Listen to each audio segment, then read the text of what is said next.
Hey everyone, welcome to SFDC Stop, and in this video we are going to learn about the secret mechanism behind batch epics. This is going to be a really interesting and important tutorial as well from an interview perspective, because in this tutorial we'll learn how a batch epics actually work.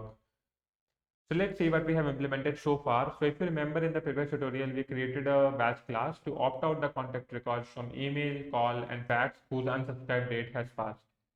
And this is the batch class that we implemented. It is having a start method which is going to query all the contact records whose unsubscribe date has passed. And then we have an execute method in which we are updating all the context, and we are updating these three fields: do not call, has opted out of email, and has opted out of fax. Next, we have a finish method which is doing absolutely nothing. So let's jump on to the calculation. If you remember, previously we discussed that we had 20,000 records in total, and by default the batch size is of 200 records. So how many batches will be there? Will we have 20,000 divided by 200, which is equal to 100 batches in total, and this is correct as well. And just to show you once again, I'm going to first of all display you the total number of contacts that I have. Okay, you can see here I have 20,000 contacts, and then I'm going to run this batch size with a default batch of 200 records. So let me execute this real quick. So you can see here that the total number of batches that we have here is 100 batches, which is absolutely fine because we have 20,000 records in total and 200 records in one batch. So the total number of batches is 100 batches. So this means that this logic is working perfectly fine. Now the question is, what will happen if I have the batch size as 250 records? Okay. So this is a question for you. I would suggest to pause the video, think about it, calculate this, and let me know your answer in the comments down below right now before proceeding the video ahead. So you might have thought that the total number of batches are going to be, so we have 20,000 records in total, and in each batch I'm going to process 250 records, so I'm going to have 80 batches. But this is not the case. The total number of batches that I'm going to have is 100 batches. Okay. So let me just execute this batch once again with a size of 250 records, and then we'll see how many batches we have. In the meanwhile, I have executed another batch and I have reverted the changes so that I have made these values as false once again. So let me just execute this batch with a batch size of 250, and let's see how many batches we have. So it is executed successfully, and if I refresh the page, it has actually started from 80 batches, but as you can see that as I'm refreshing the page, the total number of batches are increasing again and again. And the batches process is also increasing side by side. So the total number of batches are 92 as of now. The batches process is 58. Now we have 93, 63. Now we have 98 batches, 88 batches have processed, 99 batches, 93 batches have processed, and finally we have 100 batches and 97 batches have processed. And now we have the batch epics as completed. The total number of batches that are executed are 100 batches, and the total number of batches that are processed are also 100 batches. Okay. So why did this happen? The question is, why do we have 100 batches instead of 80 batches? To learn more about this, we need to go into detail how Salesforce Batch Apex actually works. Okay. So let's see how it works. First of all, if you remember, in my batch, I have three methods defined: start method, execute method, and finish method. And I told you in the previous tutorial that this start method can query at max 50 million records. And we discussed this in a way that, this start method is going to query all the records, and then it is going to pass a batch of like 200 records to the execute method, and it is going to call this method again and again. Although the reality is, this start method is not going to query all the records at once. This start method is going to query all the records in batches. Okay. And how that happens is based on this calculation. Salesforce has decided how many records it has to query depending upon your batch size. So in case you have specified a batch size between 1 to 100, it is going to query 100 records in one call, and then it is going to query another 100 records. If you have specified a batch size between 101 to 400, like in our case, if you remember, we have specified a batch size as 250. So in this case, Salesforce is going to query 400 records. In case you have a batch size between 401 to 2000, then Salesforce is going to query 2000 records in one call. And once it has queried 2000 records, it is going to process those 2000 records. And once those records are processed, then it is going to make another call, or I can say another query, and it is going to get next 2000 records. Okay. So Salesforce is also querying the records in batches instead of querying all the records at once. Now let's see how Salesforce is doing that. If you remember, in order to execute a batch, we are going to call database.execute batch. So this is a method which is defined in the database class. And inside this method, I can either pass the instance of my batch class, or I can pass the instance of my batch class along with the number of records that I want to process in one batch, right? What we have here is we have a hypothetical implementation of database class, and I have defined this execute batch method inside this database class that we are calling out right here. And I'll try to explain what's happening inside execute batch method. I'm definitely not aware of what's the code that's written inside execute batch, but I'm just trying to make you understand how this actually works. So if we see our update context batch class, we are passing an instance of database.batchable context in all the three methods. We are passing an instance in our start method as well, we are passing an instance in our execute method as well, and we are passing an instance in our finish method as well, right? So first of all, let's learn about the batchable context interface. If you see in our batchable context interface, we are going to have two methods. One is getJobId, which will return the batch job ID, and second one is getChildJobId, which will return the ID of the current batch job chunk that is being processed. Okay, so it will return the ID of the batch job chunk which is currently being processed, not the actual job. So one batch job can have a number of batch job chunks. For example, here we have a batch job which is having a job ID as this, and it is having 100 chunks, right? So we can say that Salesforce has defined a class. Let's name it as Apex Job for now because we don't know what the actual class name is. So let's say Salesforce has defined a class named as Apex Job, and it is going to implement this particular interface, database.batchable context, which we are passing in right here. And it is going to implement these two methods, getJobId and getChildJobId. Okay. Now let's see what happens in our execute batch method. So inside our execute batch method, we are going to pass in an instance of our batch class, right? So if you remember, our batch class is implementing this database.batchable interface. Therefore, I can say that this execute batch method is going to receive an instance of database.batchable. Okay, and this interface is already implemented by our class, so we can simply pass in the instance of our class as well. So we are passing the instance of our class. It is received right here. And inside this method, I am first of all going to create an instance of our job. So I'm creating a new batch job right here by using the Apex Job class. Okay. Once I have the job created, what I'm going to do, I'm going to call the start method of my batch class, and I'm going to pass in the instance of this particular job. Okay. And this is what we are doing right here. If you remember, in each of our start method, execute method, and finish method, I'm receiving an instance of batchable context. And this batchable context is being implemented by our Apex job. So I can simply pass in the instance of Apex job right here. Okay. So whatever job that we have created right here, let's say we created a new job and the job ID is this one. So we can say that this job is going to have an ID as this, and I'm going to pass the instance of the same job again and again in different methods. So first of all, I'm passing it in my start method. This start method is going to return me an instance of database.queryLocator. Okay. So I'm getting an instance of database.queryLocator and I'm naming it as queryLocator instance. So once we have the queryLocator instance, in order to proceed further, first of all, we need to understand what we have in this queryLocator class. Okay. So let's see. In our queryLocator class, we are going to have two methods. One is the getQuery method. So this getQuery method is just returning the query as a string. And the next is the iterator method. So this iterator method is going to return a new instance of the queryLocator iterator. Okay, so I have another class here named as queryLocator iterator, which will be returned by this iterator method. For now, we don't need to understand about this iterator method. We can just understand about getQuery method. Once we have the queryLocator instance, the next task is to query the records. What Salesforce is doing, Salesforce is calling this query method, and this query method is going to receive a SOQL query as a string. And how can we get a SOQL query as a string? We can get a SOQL query as a string by using the getQuery method, right? So we are going to call this getQuery method, which will return me the query as a string, and I'm going to pass that query in my actual query method, and this query method will return me an instance of query result. Let me show this to you as well. So if you see here, we have a query method, and this query method is going to receive a SOQL query as a string, and it is going to return me an instance of query result. Now let's learn what information we are getting in our query result. In this query result, we are getting four things. One is the done, which is nothing but a boolean. So this done is basically going to tell me whether my query is completed or not, whether I have queried all the records or not. Okay. So in case I have more records present, then this done will be false because I'm not done yet. And in case I have queried all the records, then this done will be true. Next, we have the records list. So this is nothing but a list of records that I have queried. We also have a size variable right here, which will tell us the total number of rows which are retrieved in the query. Finally, we have an instance of our queryLocator class again, and this queryLocator class instance can be used to query further more records by using the queryMore method. We'll see it how. First of all, let's jump back to the code. So what we have here, we have a query result, and I'm going to get all the records by using the records variable. So if you remember, we have a records variable right here. So using this, I'm getting all the records that I have queried in the first chunk. Okay. Now the question is, how many records will be present in our records variable? It depends on the logic that we discussed earlier. So if you remember, in case I'm just calling my execute batch method and I'm passing in the batchable class instance without any specific size of the batch, then by default the batch size is 200 records, right? So this means by default my batch size is falling into this particular category, and this means that the retrieve chunk size is going to be 400 records. There is another method which Salesforce is calling before executing the query, which is known as set query options.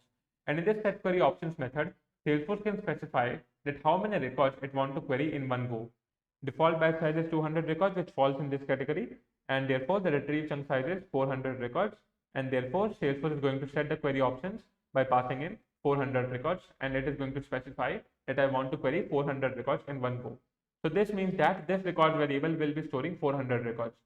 As we have queried 400 records right here, Salesforce is going to call this execute method twice, and in the first call it is going to pass in first 200 records, and in the next call it is going to pass in next 200 records. Okay, you can just consider that we have a logic right here which is breaking this record list into two lists. So the first list is having first 200 records and the next list is having next 200 records, and we are passing that list in the execute method. So this execute method is present in our batch class, and it is going to update those contexts. Up till now, my first 400 records are executed successfully. Okay, so this should be execute. So execute. Okay, my first 400 records are executed successfully. That means they are passed to the execute method, and whatever operation I want to perform, it depends on my batch class, and that operation is performed successfully. And once that is done, what we are going to do, we are now going to check that if we are done with all the records or not. So if you remember, our query result is having a variable named as done, and this done is nothing but a boolean variable which is going to tell us that if we have more records to query or not. So in case we are done with all the records, we have queried all the records, it will be true, otherwise it will be false.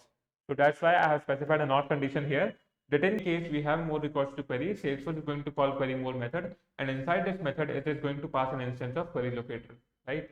And this query locator we are again getting from the result. So let's say we queried 400 records in one go because the retrieve chunk size was 400 records. What we are going to do, we are going to use this query locator. So this query locator can be used in query more to retrieve the other records, okay, which are after those 400 records. So we have already queried first 400 records. Now I'm going to use the query locator again to query the next 400 records. This query more method will again return the query result, and I'm going to update my query result right here. And by using result.records, I'm going to get the next 400 records. So here I'm getting next 400 records. Okay.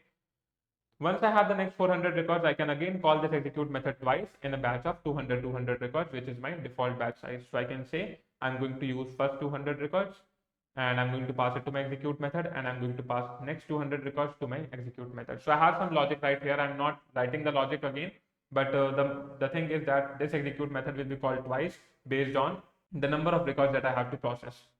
Until we are done with all the records, Salesforce is going to call the query more method again and again, and it is going to pass those records to the execute method of my batch class. And you can see here that we are updating the same result variable. So once we have queried the last set of records, this result.done will be true, this while loop will break and will be outside our batch method, and our batch method will be executed successfully. And finally, what we can do, we can call the finish method of our batchable class instance right here, and we can pass in our job. Okay. So once I have done with all the execute method calls, I'm going to call my finish method, and I'm going to pass in again the job. So this is how our execute batch method is going to work. And in case I want to access the job ID, I can access the job ID in my batch class itself because I'm getting the instance of the job right here. Okay, because this instance of the job is going to have two methods. If you remember, get job ID and get child job ID. So I can get the job ID using the get job ID method inside my batch class itself, and I can also get a child job ID in my execute method by using the get child job ID method. So just in case I need those IDs, I can get those IDs as well. For example, in some cases, what we do, we send an email to the Salesforce admin saying that your batch job is complete and this is the job ID for your reference. So in case we need the job ID, we can simply get that job ID by using the batchable context that we are passing right here. Okay. One more thing, in case we have specified a custom size for our batch, what is going to happen? We are going to call this execute batch method instead of calling our default method, in which we can specify the scope as well. So this is known as a scope in the method definition, and it is also going to do the same thing. The only difference is based on our scope that we have specified right here, it will decide how many records it has to query. Let's say if our batch size is 500 records, So in this case, Salesforce is aware that my batch size is falling into this category. So the retrieved chunk size should be 2000 records. So what is going to happen is that inside this method, Salesforce is going to specify the query options as 2000 records because based on this logic, we are going to have a batch size of 500 records. So the retrieved chunk size should be 2000. So I'm going to set up 2000 records right here. And in one call, I'm going to get 2000 records in my query result. And we know that in our execute method, we can only pass 500 records, right? Because our batch size is 500 records. So what Salesforce is going to do, it is going to call our execute method 4 times because we are getting 2000 records in the result. So how many records will be returned in this case? 2000 records. And it is going to call this execute method 4 times. And each time it is going to pass in 500 records. So first of all, we are going to have the first 500 records, then we'll have the next 500 records, and then the next 500 records, and then the next 500 records. And in this way, we'll pass in all the 2000 records in our execute method in a batch call of 500 records. I have called this execute method 4 times here just to give you an idea that we are going to process all the records in a batch of 500 records. Although in reality, we are going to have something like this. So instead of having this execute method hard coded like 4 times or 2 times, we are going to have a logic which is dynamic. This is not the exact logic which is implemented by Salesforce because I'm definitely not aware of how they have implemented the execute batch method. But using this logic, we are going to understand how we are processing all the records in a batch of 500 records. Okay. So let's say the total number of records in my Salesforce org are 1050 records. And as we already know that our batch size is 500 records, so it is going to be under this category, and the retrieve chunk size is going to be 2000 records. Okay. So this means that I can query at max 2000 records in one go, and I have already 750 records in my Salesforce org, so that means all the records will be queried at once and those records will be stored in the records list. So what is going to happen now? I have a variable named as total records processed, and this variable is initially 0. Okay, so the total number of records processed are initially 0. And I have also a list named as records to process list, and this list will consist of all the records that I want to process in one go. So in short, I can say that this list will contain 500 records, and then all the records will be processed, and then this list will contain again the next 500 records. Okay, now let's see how that's happening. So initially I am checking that if the total number of records that I have queried is greater than the total number of records that I have processed till now. So initially I have processed 0 records and total number of records queried are 750 records. So 750 is greater than 0. Now what is going to happen? I am going to get the first record from the records list and I am going to add it to the records to process list. Consider this total number of records processed as the index. So initially I am going to get the record at 0 index and I am going to add it to the records to process list. Then I am going to increment the index by 1. And then I am going to say I have processed one record and 1 is less than 750. So definitely I am going to get the next record which is present in the next one, and I am going to add it to the records to process list, and then I am going to say I have processed 2 records. Okay, so this is going to happen again and again. Now let's say this total number of records processed is 499. Okay, so 499 is definitely less than 750. So we can say that we are going to get the record at index number 499 and we are going to add it to the records to process list. So now I can say that the records to process list consists of 500 records, right? And the total number of records processed are also 500 because this is incremented by 1. What is going to happen now? I am checking that if the total number of records processed are divisible by, or I can say can be evenly divided by the scope. So my scope is 500 because my batch size is 500, right? So can 500 be divided by 500 and the remainder is 0? Is it true? This is true. So what is going to happen? I'm going to pass in the initial 500 records to the execute method of my batch class, and I'm going to clear this list. So 500 records are executed successfully and the list is clear. Now this total number of records processed is equal to 500, right? So 500 is less than 750. That means, okay, I need to process more records. So I'm going to get the record which is at index number 500 and add it to this list. Similarly, I'm going to get a record at 501, 502. Finally, what is going to happen? I'm going to get the record at index number, let's say 749, which is the 750th record, and I'm going to add it to the records to process list, and then this index is going to be 750. And then I'm going to check if 750 can be divided by 500 and have a remainder as 0. No, because if you divide 750 by 500, you are going to have a remainder as 250, right? So what is going to happen? This condition is not going to be executed.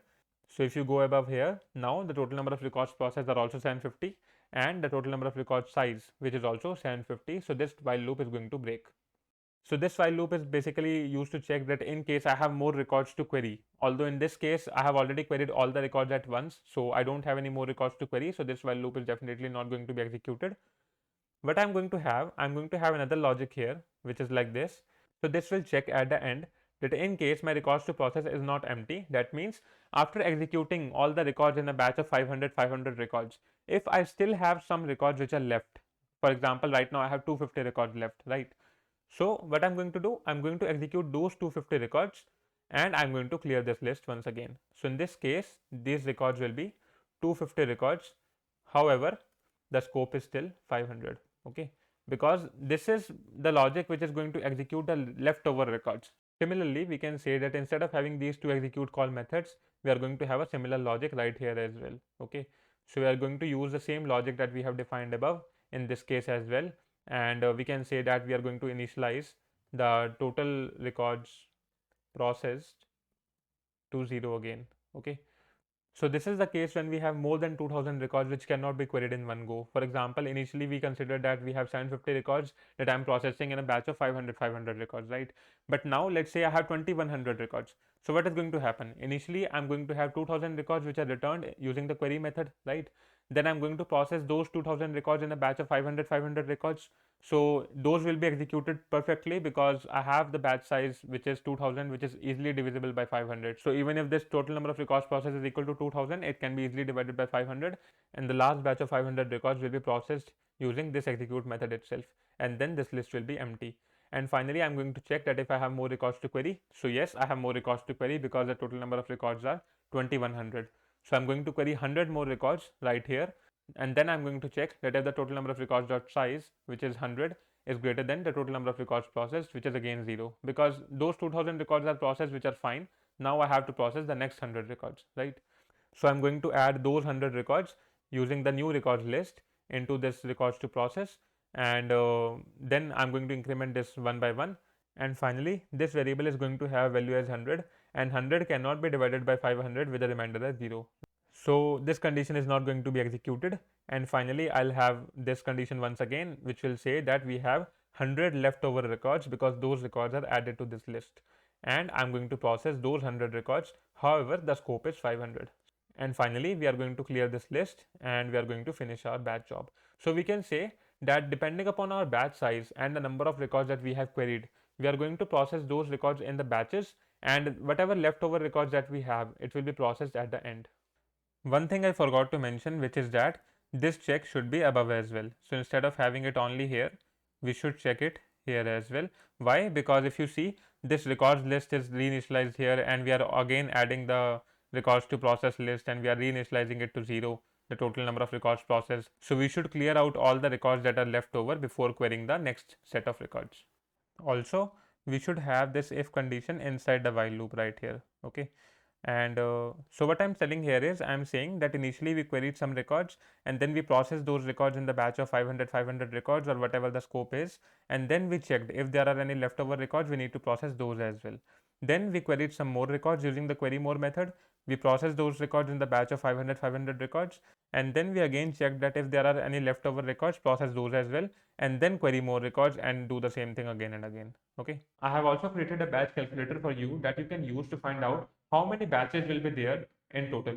So in case I have a batch size of 250 records, this means that my retrieve chunk size will be 400 records. So I'm calculating all these by formulas. So all you need to do is to update the batch size right here. For example, if my batch size is 50 records, then my retrieve chunk size will be 100 records. And in case I want to process 20,000 records, then I can say that I'm going to have 400 batches in total. So it is coming as 401 because the first row is taken by the header. So I can say I will have 400 batches in total. In case my batch size is 250 records, so in this case the retrieve chunk size is going to be 400, and the total number of batches are going to be 100 batches. Okay, so in 100 batches I'm going to process 20,000 records. Similarly, in case my batch size is 1000 records, so the retrieve chunk size will be 2000, and I'm going to process 20,000 records in 20 batches. So I'll have 20 batches in total. Let me just show you a demo as well. So in case my batch size is 75, in this case you can see that in order to process 20,000 records, I'm going to have around 400 batches. Okay, so in order to process 20,000 records, I'm going to have 400 batches if my batch size is 75. So let's try this once as well. So I'm specifying the batch size as 75, and I'm going to execute this code. So let's see.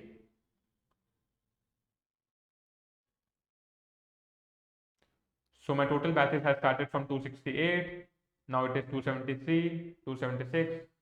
So this batch size should increase till 400 because the total number of batches I'll have is 400 batches. So I'm just going to pause the video and I'll let you know once it's complete. So I have 399 batches and I have 400 batches. So you can see that the total number of batches are 400, which are absolutely fine, right? So in case my batch size is 75, I'm going to have 400 batches in case I want to process 20,000 records. So how this Google Sheet is working, I have added a lot of formulas here. So I'll give you the link to this Google Sheet in the video description as well.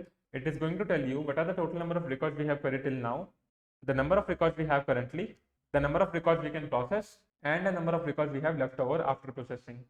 And finally, it is going to tell us the total number of records that are processed till now. In case the batch size is 75 records, we can say Salesforce is going to consider this category, okay, because the batch size is between 1 to 100. So in this case, the retrieve chunk size is 100 records, right? So we can say that Salesforce is going to query 100 records first of all, and out of it, it will process 75 records and then 25 records will be left. And next, we'll process these 25 records again and we'll have 0 records left. So once we have 0 records left, we are going to query another 100 records, right? And then we'll have 200 records in total, and the current records are 100 that we want to process. We'll again process 75 records and again we'll have 25 records left. Then we'll process these 25 records which were left and we'll have 0 records left. Similarly, in case of 250 records, I can say that we are going to process 250 records and 150 records will be left, and then these 150 records will be processed and 0 records will be left. And then again, I'm going to query 400 records, because if you remember, in case of 250 records, we are going to get into this category and the retrieve chunk size will be 400. So that is why Salesforce is querying 400 records at once, okay? And the number of execute method call that we have in single batch is 2 calls, because if you see, for 400 records, I'm calling twice, for 250 records first of all, and then for 150 records. I know it was a lengthy video, so thank you for staying till the end. And I hope you learned something new, and I hope you understood how the batch class is actually working and is actually executing the records in the batch size that we specify. I'll give you all the code that we have written right here in the description of the video, and I'll see you next time. Till then, have a good day. Bye-bye.